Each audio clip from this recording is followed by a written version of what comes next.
ప్రస్తుత బీఆర్ఎస్ నాయకులు ఇతర రాష్ట్ర స్థాయి నాయకులందరూ కూడా కలిసి అనేక విషయాలు చర్చించడం జరిగింది. ముఖ్యంగా రాష్ట్ర పురోభివృద్ధి, రాష్ట్ర హితం గురించి బీఆర్ఎస్ పార్టీ పోషించబోయే పాత్ర, మరి అందులో నాకు కూడా వారితో కలిసి ప్రయాణం చేసేటువంటి ఒక అవకాశం కల్పించే విధంగా మరి వారు ఏదైతే నిర్ణయం తీసుకోవటం, వారు ఇందులో భాగంగానే చికిత్సలు కూడా ఏదైతుందో ఒక బహిరంగ సభ సమావేశాలు ఏర్పాటు చేయాలని కూడా భావించడం జరుగుతుంది. ఆ సభ సమావేశం ఏర్పాటుకు సంబంధించి కూడా ఏదైతున్నదో చర్చించడం జరిగింది. ముఖ్యంగా బ్రాడ్గా డిస్కస్ చేయడం జరిగింది తప్ప స్పెసిఫిక్ అంశాలు అనేవి లేవు.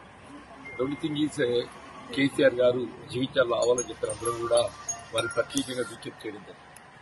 ఉత్తర తెలంగాణ ప్రాంతానికి కూడేలుగా ఉన్నటువంటి జీవితాల్లో మన బీఆర్ఎస్ పార్టీకి సంబంధించి ఒక సమావేశం ఏర్పాటు చేస్తే బాగుంటుంది. దానికి ముఖ్య అతిథిగా పెద్దలు బీఆర్ఎస్ అధ్యక్షులైనటువంటి కేసీఆర్ గారు పాల్గొనే విధంగా వారు సమయం కేటాయింపు చేయాలని చెప్పి విజ్ఞప్తి చేయటం, వారు కూడా సానుకూలంగా స్పందించారు. ఎప్పుడు జాయిన్ అవుతున్నారు సార్? ఎప్పుడు సభ పెడుతున్నారు? జగిత్యాలలో it will be decided in the couple of days.